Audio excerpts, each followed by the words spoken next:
Birds with papers o birds plus papers? Ano ba ang tama? So yun po yung ating pag-uusapan sa video ito. Mapagpalang araw po mga kahabi. Welcome po sa ating YouTube channel, Olen Every at iba pa. So marami tayong nakikita sa mga post, sa mga Facebook, sa social media, sa mga internet regarding po sa pagbebenta ng ibon. So, hindi natin malalaman kung ano yung including doon sa pagbebenta. So, hayaan nyo muna makapagbahagi tayo para nalalaman natin kung ano ba yung kapamaraanan sa tamang pagkaintindi doon sa mga pinopost nila. Kasi marami silang nalilito. Marami tayong mga kahabi na nalilito at marami ding mga kahabi na nagtatanong sa atin regarding ba sa mga papel, sa mga dokumento ng mga ibon at bakit ganun nangyari sa kanila. So, birds with papers ba o bird plus papers? So, ano ba ang tama? So, hayaan nyo muna makapagbahagi tayo ng mga senaryo doon sa mga post, tapos bibigyan natin ng komento. Katulad nung, hindi ko na lang ibabanggitin yung pangalan nung nag-post para bigyan naman natin sila ng privacy doon sa kanyang pinost. So, nag-post siya ng Kakatel 3K, proven pair. Yan proven pair 3K. Yung yang niya nakakatel ay 1K. Tapos San Conyor proven 25K. Yung yang na San Conyor ay 6K. Indian ringneck Lutino proven 25K. So ang gaganda, di ba? Yung yang niya ay Lutino 6K. So yun po yung post ng ating kahabi. So interested ako doon sa San Conyor at saka Indian ringneck. Napakaganda ng presyohan. Ngunit nung nag-message ako, tinanong ko kung with papers po ba yan, sir. So nag-reply naman siya, ang sagot sa atin, hindi na ako nagre-release ng papers. So yun po yung sagot niya. So dapat kahabi, alamin muna natin kung tayo ay interested doon sa post ng ating kahabi with complete papers ba yan or plus papers. So, yun po yung pag-uusapan natin ngayon. So, birds with papers o birds plus papers. So, ano ba yung pagkakaiba nila? So, ito yung pinost ng kahabi ay wala na raw pong papel. Meaning to say, ibon lang pala ang presyohan niya doon sa na-post niya. Wala pong papers. So, meron pa tayong isang senaryo uli doon sa post ng ating kahabi. So, ito maganda rin. Ang post niya, 3 pairs available 7 month to 1 year old with complete DENR papers. So, sounds good, no? Maganda pakinggan. Seeds eater, semi-tame, CWR requirements ready, location, nilagay niya pa. Imos, Cavite. So, yun po mga kahabi So, dapat nauintindihan natin yung mga pinopost bago tayo makipag-transaction sa kanya.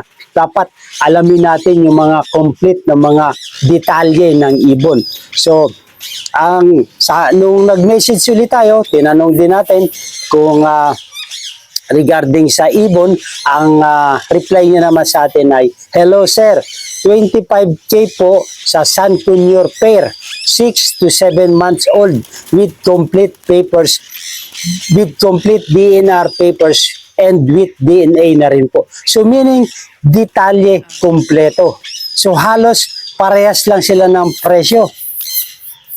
Dito sa nauna nating na kita na 25K, tapos ito 25K, complete papers. Pero ang pinagkaiba lang nila, ito ay 6 to 7 months old.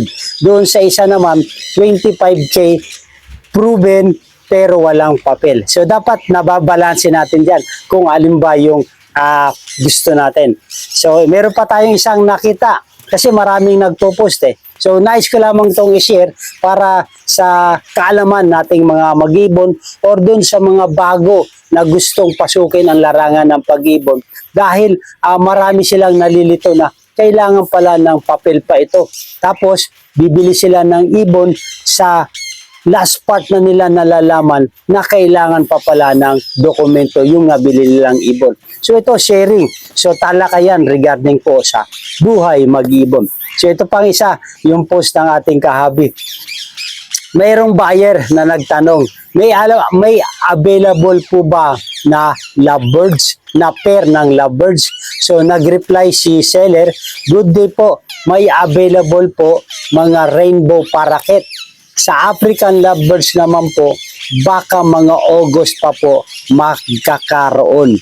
So nag-reply uli si buyer, 1K with papers and free shipping sana. Napaka bigat ng demand ng ating seller. 1K na, may complete papers pa, free shipping pa sa 1K. Eh baka mag-aabono pa si seller nito. Yung reply niya, aray ko po sir. So naipost niya po tuloy itong conversation niya doon sa kanyang buyer. Aray ko, kulang pa yung 1K sa pag-asikaso ng papers. Tapos gusto niya pa free shipping. So dapat iintindihin din natin yung mga nag-aalaga, mga kahabi, dahil sa kanilang pagsasakripisyo sa pagpapakain, pagpaalaga. Tapos yung mga ginagawa pa nilang pag-iingat sa kanilang mga dokumento, sa paglalakad ng dokumento. Dapat naiintindihan din natin yan, mga kahabi. Hindi yung basta yung kung ano lang yung gusto nating presyo, yun ang masusunod. So dapat naintindihan din natin yung sitwasyon ng breeder or ng seller. Ito, meron pa tayong nai-share dahil doon sa ating topic na birds with papers o bird plus papers. So itong last part natin, nasaan ba ito doon sa ating pag-uusapan? So ito ang post niya. Good day po. No DNA pa po boss, yung nakapost ID niya if cock or hen. So ibig sabihin, depende pa sa kakalabasan ng DNA kung hen or cock. So ito po yung magiging possible na magiging mutation ng isang GCC, Green Cheek Conure. Ito naman yung kanyang pinost. One piece available, high red pine, split mint, 7K. So, sounds good, di ba? Ang ganda. One piece available, 6K, cinnamon torch, split dilute, FN. Cinnamon torch, split sunchick, ipcock. So, maganda rin. 6K lang. So, 2 pieces available, 8K each. Dilute, split torch, FN. Dilute torch, split pine, ipcock. So, nilagay niya rin yung location. Pasay location. So, interested din ako. Dahil gusto ko nga mag-project. Gusto ko rin itong mga inaalok niya na GCC. Yung gusto ko yung dilute, split torch, at saka itong high red pine split mint. Halos gusto ko rin itong cinnamon torch sunchick. Ngayon, nagtanong din tayo sa kanyang post, so private message natin, tinanong natin kung with papers na po ba yan. So, ang sagot sa atin, so nag-reply naman si breeder o si seller, plus 3K per head po boss pag may papers. So, yun po no, mga kahabi. Bibili natin yung ibon, babayaran pa uli natin yung papel, plus 3K po. So, ibig sabihin, yung pine, high red pine, split mint 7K plus 3K pa. So 10K po ang halaga ng isang ibon. So ito yung gusto kong linawin sa inyo, mga kahabi. Kaya gumawa tayo ng talakayan regarding po sa birds with papers o bird plus papers. So dito po lumalabas yung mga senaryo ng mga post ng ating kahabi sa pagkakaiba ng mga pinopost nila. So kung hindi natin maiintindihan yung mga pinopost nila, baka tayo ay mayroong pagkukulang. Kaya po ito ay binabahagi ko sa inyo. Kung ang tinutukoy mo ay paraan ng pagsulat sa casual na usapan o post, mas natural at mas tama ang bird with papers. So yan po mga kabi. Kung magpo-post tayo sa social media, dapat dinidetalye na natin kung ano ba yung nararapat. So ang tama, ang birds with papers. So ano ba yung pinagkaiba ng birds with papers at bird plus papers?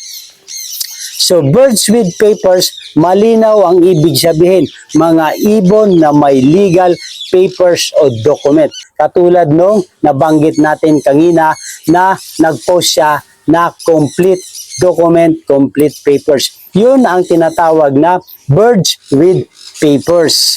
Ito naman, bird plus papers, informal ito at parang shorthand lang.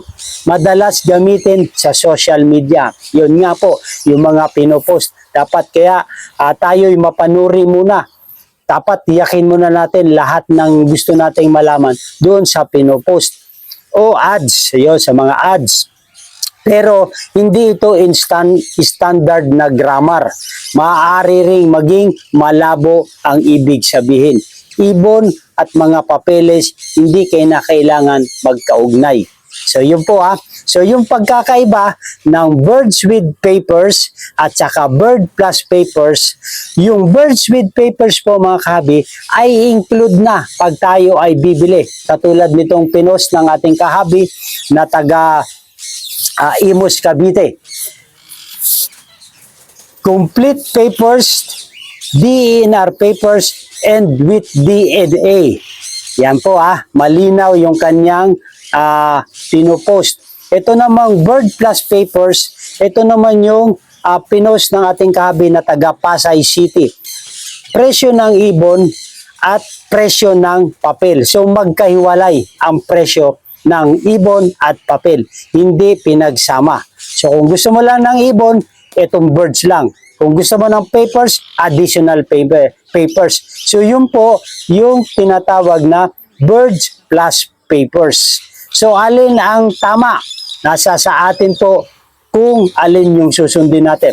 Kung susundin natin ang birds with papers, yun po ang tama.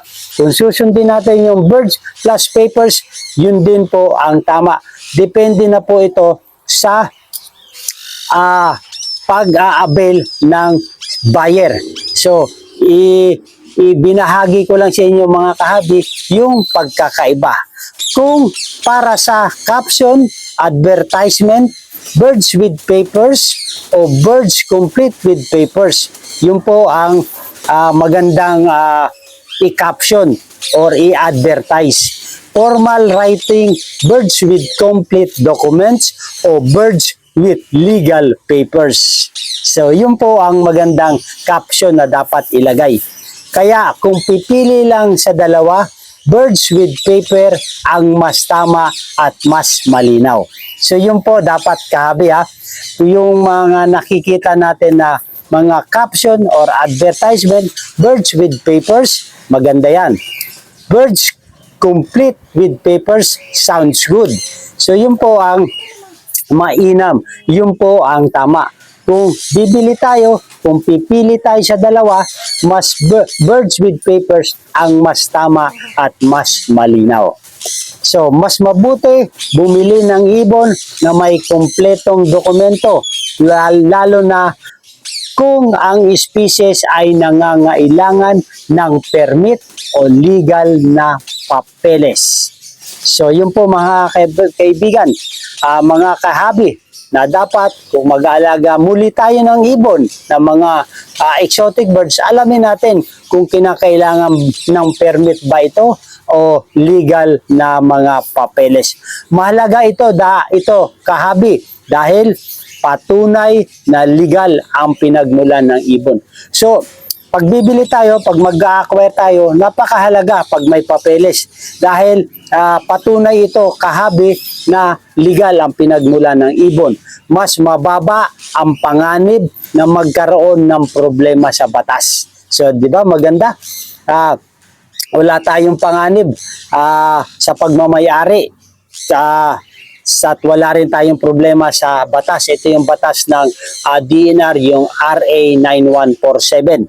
Pangatlo, mas madali ang paglipat ng pagmamayari kung kinakailangan. So, na-avail natin, iba ang may-ari. Pag mayroong mga papeles, madali po natin i-apply sa DENR itong ating mga na-avail at maililipat na sa atin. So, madali lamang po yung pagmamay-ari ng ibon dahil legal at mayroong mga papeles. Kung tiwala ang seller pero walang dokumento, kung tiwala tayo sa seller pero walang dokumento, may panganib pa rin. Kahit kakilala natin si seller or si breeder pero hindi makakapagbigay ng dokumento, may panganib pa rin. Kahit mapagkakatiwalaan ang nagbebenta. So yun po mga kahabi ha. Kung kailangan ng dokumento, excuse me, para sa mga species na yun, maaari pa rin magkaroon ng problema. So, kahit kabady natin, kahit gaano natin kakilala yung breeder, si seller, gaano natin kasama sa group ng mga mag-ibon, pero kung wala naman siyang may produce niya mga dokumento, ay may pangamba at may panganib pa rin. So, disclaimer lang sa mga kahabi na mga miyembro sa group natin na wala pa pong papel, ay hindi po ito para siraan kayo. Ito lamang po pagbabahagi dito sa content ko na birds with papers, bird plus papers. Alin ba ang tama or ano ba ang tama? So yun lamang po ang pagbabahagi ko. So hope mga kahabi, meron tayong natutunan dito sa ating talakayan regarding po sa birds with papers o bird plus papers. So alin po yung nais ninyo na mahalaga para sa inyo. At ito lamang to ipagbabahagi sa inyo. At kung nagustuhan nyo to mga kahabing talakayan regarding po sa buhay mag-ibon, ay humingi po ako ng favor.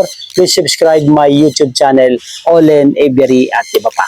Maganda ang buhay pag meron tayong kaalaman sa mga tamang paglalagay ng caption, paglalagay ng advertise, paglalagay ng post ng ating mga kahabi sa kanilang mga available na mga species.